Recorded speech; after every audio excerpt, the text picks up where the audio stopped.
Yes, sir. Thank you so much for talking to Bayloric TV.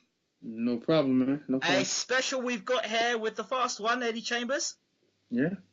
So, Eddie, what's been going on? Nothing much, man. Just working like always, staying in shape.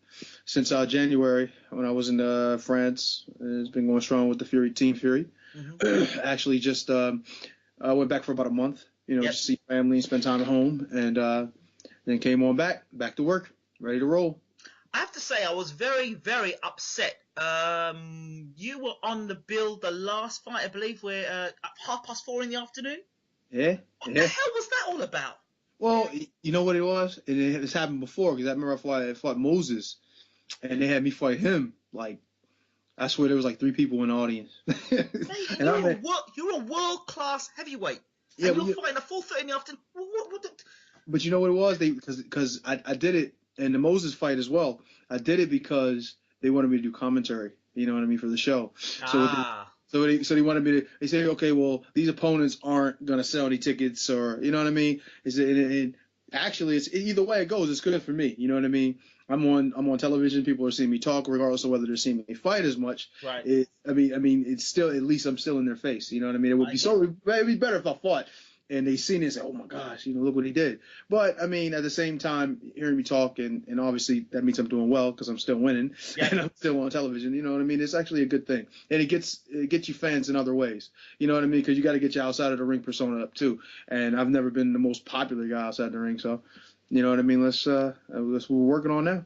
So Eddie, I mean, let's cut to the chase. You are a top level fighter who's got an awkward style, who's now punching hard.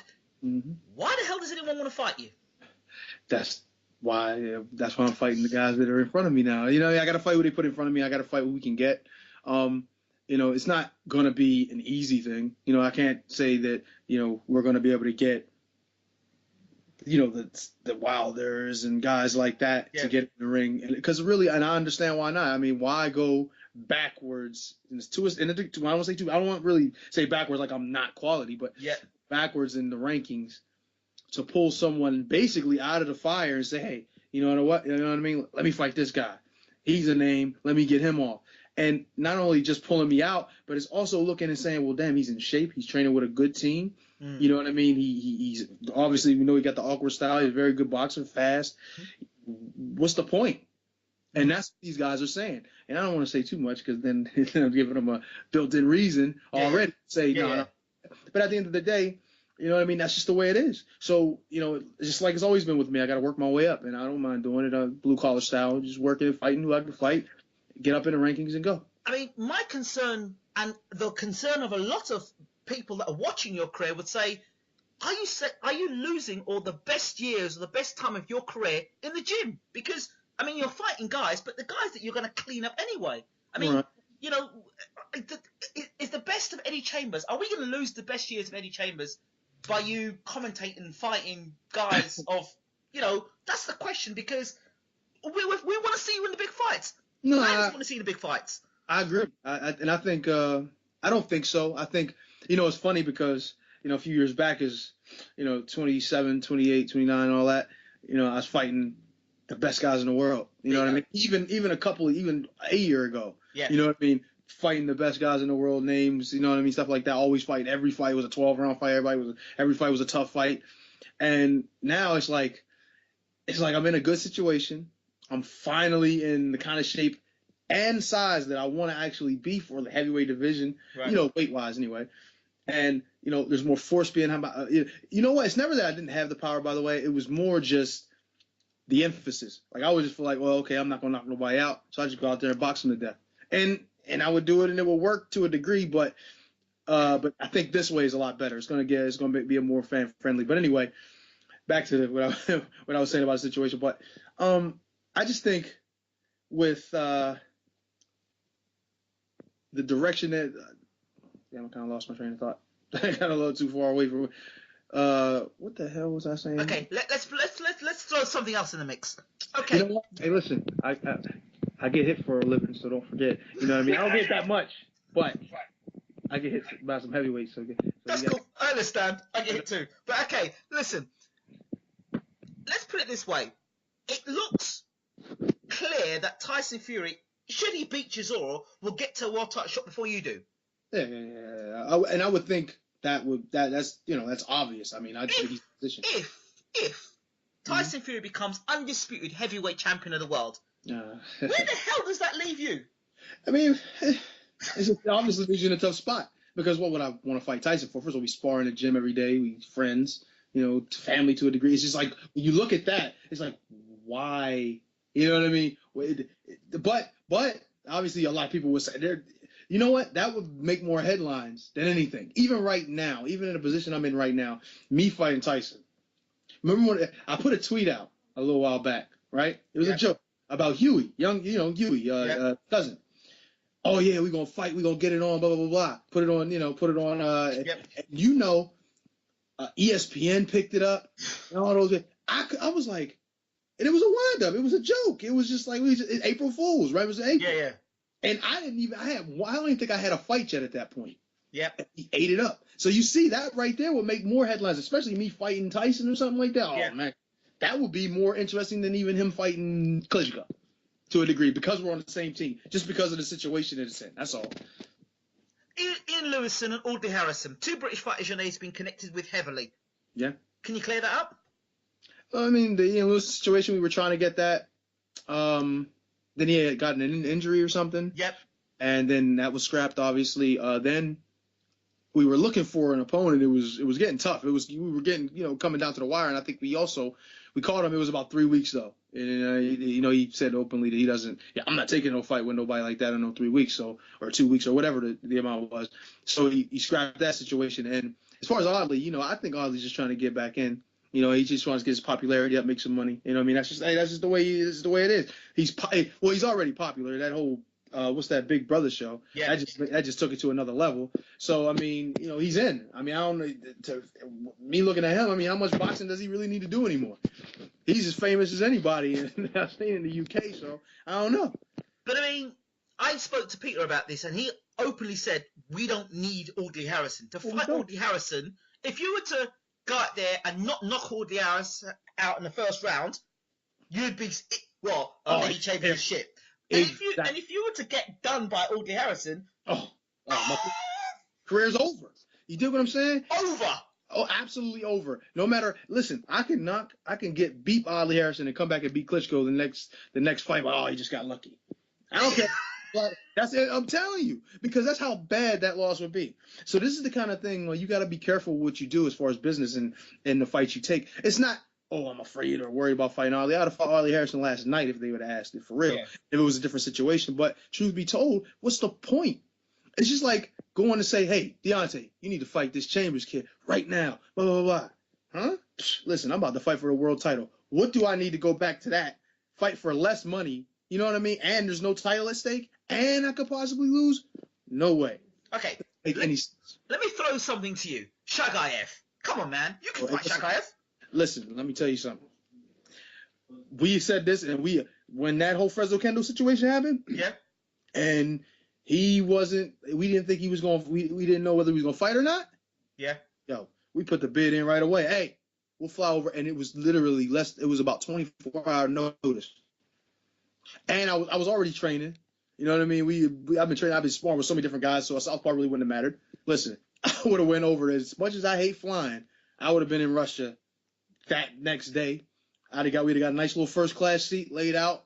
I'd have been in Russia the next day, and I'd have been bringing that WBA belt right back home. Believe that. This question I've always wanted to ask you. Always wanted to ask you a question. And it's a strange one. Mm-hmm. Eddie Chambers versus Chris Bird. You know what? A lot of people said that too. That would be, it'd probably be more exciting when you think about it, though. I mean, we're both counterpunchers to a degree, but I think we both, especially at the time when they were talking about it, when it was possible to happen, things like that. It was we fight at close quarters, believe it or not. You know what I mean? So it wasn't like we'd have been running around the ring. It would have been a lot of punches. It might not have been, I was actually punching a little bit different back then. I mean, once I started moving a little further in my career, last few years, I took something off the punches. But back then, I was trying to throw harder. You know what I mean? Yeah. So it would have been more exciting. I think it would have been a lot more. It would have been a lot of punches thrown, a lot of skill. It would have been like a smaller guy fight. You know what I mean? It would have been Right, like it'd have been like you watching a 160-pound fighter, or, 168. I just feel like that's what it would have looked like at that. absolutely. You know what I mean? Absolutely. With just big guys. You know what I mean? And now this is just for Fight Night Champion. Oh yeah. David Haye versus Eddie Chambers. Oh, I like me, even though my rating sucks. But I like me in it. You know what? I like me in it after I adjust the ratings. How about that? After just the ratings. Adjust the ratings, yes. It's not realistic. To make myself better. Is that a realistic fight though? Oh, it's definitely a realistic fight. Absolutely. It's always been a realistic fight when people mention it. I mean, I'm not saying it is going to happen or that there's even a possibility, but yeah, I mean, I hope they don't. Well, I can't say that. I mean, he's done the things he's done in his career, blah, blah, blah. You can give him that credit, but there's no question that I'm capable of being in the ring with him. And the same thing goes for him. He's capable of being in the ring with me. And I think it's a quality, skilled fight. Absolutely. You know what I mean? It would be a lovely fight for a lot of people, for all the fans to see. But I mean, it just, for once again, it's the same situation. You look at David Haye. He had titles, he had this, he's had that, he's got all this other things going on. His money's all around him. What does he need to go and take a chance on this kind of a fight for? He's giving me a chance to be more of a star, and what is he gaining from it? Oh, another win. Oh yeah, he's supposed to beat that kid. He's done anyway. That kind of thing. So it's just like, and then there's not enough money involved for him for real. So it just makes me think like, now I'm starting to get a little like, damn, a little down on it, because I'm thinking like, damn, what fight can I get? But I mean, it'll happen. What about? I remember there was a point in your career where you started really. We talked on Twitter and we talked a lot about the world tour. Do you remember I said to you, Eddie Chambers should go on a world tour? This was when you were still in America and you were with Bashir. Said, you know what? You need to go on a world tour. You need to do it the Ronald Winky right way. Yeah, honestly, and you know what's funny? You said all that, right? And look where I'm at now. Look here now. But and you know what's up? When you said that back then, I thought, I was like, dang, that would. And I was talking to Steve Cunningham. You remember Steve Cunningham was signed with Sauerland at one point. Yeah. Like, what you think about Sauerland? Because I fought Povetkin a few years back. Yep. Before that, and I was like, what you think about that? Like, he got more money over there with cruiserweight fights than some of the fights he's making in these heavyweight fights. So it's like, overseas might be the best thing for me. And I'm like, dang, really? All right, let me try it. And I was thinking I was going to get in touch with him, but it never happened. Then I went from Goose into main events, and it was just like a big mess. And then finally, Peter, out of nowhere, because we were talking on Twitter, he invited me over to camp and everything, came over to the camp, started working with him. He liked it. He already liked what he saw as far as skill. And he said, just come in and try to work with us, and we'll get you to 100. Put you at 100 and give you the best chance to win this title. Like, sure enough, he did. He said everything he said he was going to do, he did. But it's funny. I had to go from home where damn near every sport you could think of is best there. You know what I mean? To come someplace else, small little, area, with a guy, but 3 years ago I didn't know nothing about. You know what I mean? Yeah. And I'm signed over here now, and actually having my best shot at being a world champion. It's ironic because I remember when I first interviewed Peter Fury, that was years, 2012 when I first interviewed him. That was before Tyson was going to fight Cunningham. Wanted to know more about his career. Right. And around that time, I did an interview with James Bashir. Was the first interview with him. Yeah. And I've been talking about James Bashir for so long. So we go to the point, as we're going to finish here. What has been the transition period from obviously being with James Bashir, a trainer that you've been with so many years, to now Peter? What's been the transition? Has it been the fact that now you're in a new environment, you've kind of reset your mindset and done something different? Mm-hmm. Well, believe it or not, when I was with Bashir, you know what I mean? He's like a scientist with the little techniques and the things you need to learn how to do in the punches and how you use the feints and this and that. Peter's similar in regards to that. Like, but as far as the environment, there's no question the environment was totally different. The only thing with Bashir, and it was all of us, it wasn't just him. It was just that we just didn't have any backing.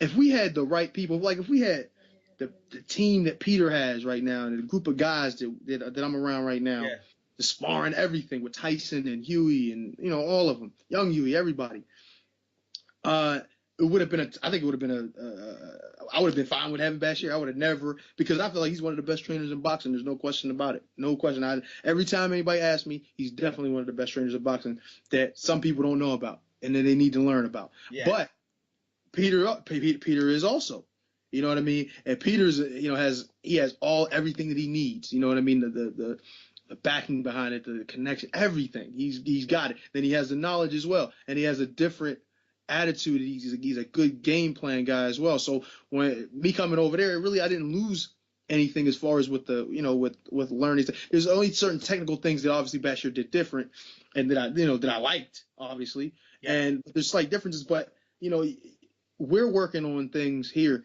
It's going to get me over the hump, being a world champion and fighting these big guys. And I got to figure out a way to do it. So that's what we're working on. And that's the difference. That's the only difference. Not saying that Bashir wasn't figuring, didn't have any idea how to do it. He does. In fact, he's in the camp with the guy, with one of the best ever, as far as the big guys are. Yeah. So, so he knows what it takes to give him problems. He's seen it. He's gotten guys to give it to him. You know what I mean? So he knows too. But it's just the way we're working, and the guys that I have here with me, like I said, sparring with Tyson and you, both, one 6'6", other one 6'9". I mean, how many big guys are better? How many more? There's nobody bigger than I need for one, and they're mobile and they can box. You know what I mean? That's all I would need. Eddie, I'm going to say this to you.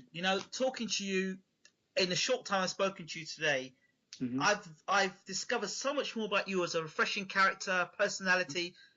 Now, why has that not transcended from the fighter that you are to the public? What has been the disconnect there, do you think? The disconnect is they're not interested in good people. I don't say good people, because these guys, a lot of times, these guys, the Floyd Mayweathers and all of this, be the coolest, calmest people you'll ever meet and you'll talk to sitting in a personal setting. But they have to carry out that persona, because there's nothing exciting about a nice guy, really. You know what I mean? And I really shouldn't even say this, but for hell with it, I'm going to say it anyway. But it's like with women, right?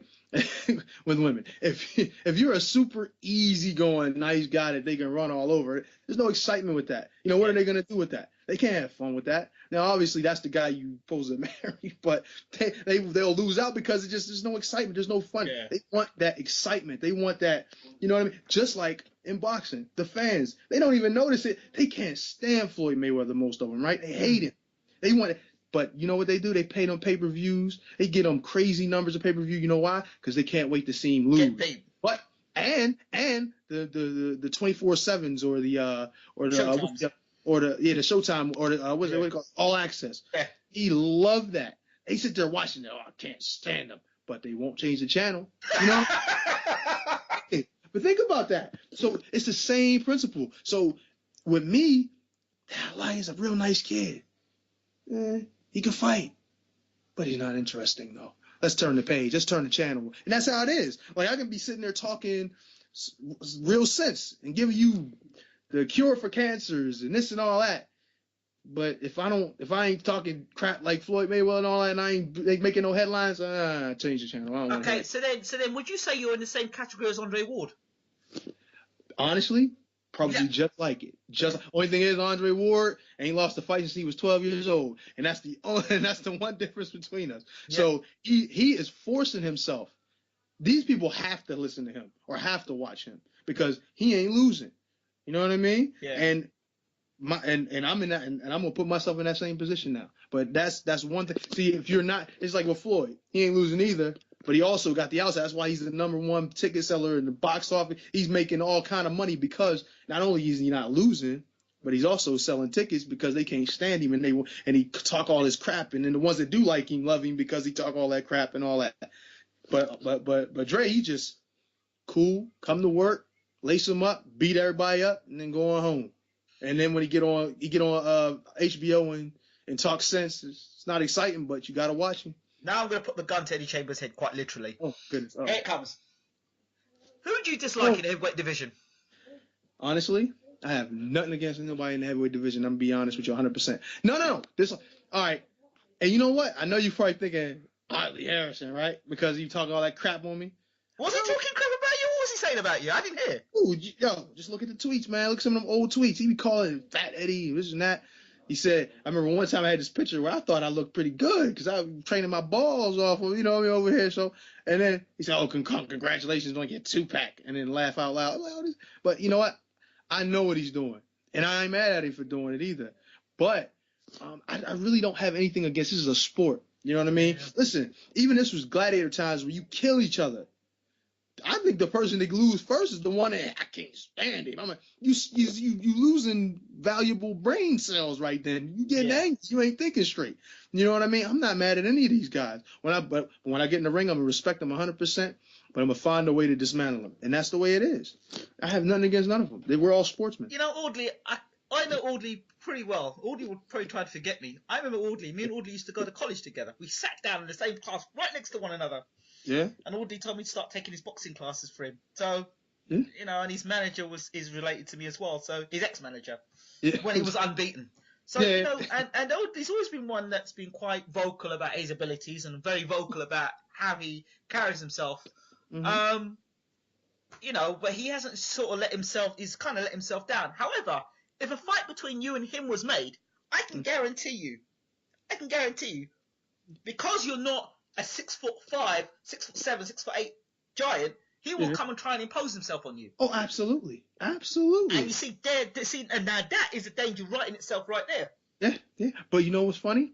That puts him in danger because I have fought nothing but giants my entire career. The worst loss I think I had was against somebody who was smaller than me. Which was the cruiserweight. It was the cruiserweight. Before you stop there, right there, what happened? Why? No, severely underprepared, and he came 100% ready, and he took advantage. Simple as that. Right. There was no excuses. I'm at that point had 37 fights, I think, or 36 professional fights, and I had enough wins to know that I'm not supposed to. Well, I had more fights than that. What the hell am I talking about? Anyway, it don't matter. I had a lot of fights. Let's just say that. I've been a professional for long enough to know that you don't get in the ring underprepared, no matter how important money is. And situation. You lose your house. You know what I mean? Because at least one thing is for sure, if you got somewhere else to go and you can get a good camp in and you get a better fight, that win, that loss is way, way more important than your house right then. Yeah. Especially and the reason why I'm saying that is because that's your way of earning money. A loss right there could have been the end of my career, which it almost was. You see what I'm saying? Then I'd have been working I don't know where the hell I've been working. I've been doing boxing classes for a living. And that's not necessarily saying that that's not going to, work out, but look what would have happened. My career would have been over. You know what I mean? And I was only 31 years old at the time. No. Would you say you were bitter or resentful towards the way America's treated you? Nah, you know what? I look at it as, you know what I mean? It's par for the course, It's just like, let me tell you something. USA basketball. If USA basketball would have kept coming in third or one time didn't even medal, basketball would have been down in the States. Down in the States. Trust me, it would have went. Because, listen, why is soccer? Why is soccer? Well, my fault. Football. Why is football not famous as big as all those other sports? Why? Because we don't dominate it. Right. You know what I mean? If we dominated it, listen, there'd be soccer everywhere. They'd be calling it football. You know what I mean? They'd be pronouncing it like that. But it's different. The heavyweight division in America, I'm closing this off now. The heavyweight division in America is crying for a heavyweight champion of the world. Right. There is Bryant Jennings. Mm-hmm. There is Deontay Wilder. Mm-hmm. There is Andy Ruiz. Mm-hmm. There is, if you want to still use Bermain. So you've got Areola. Mm-hmm.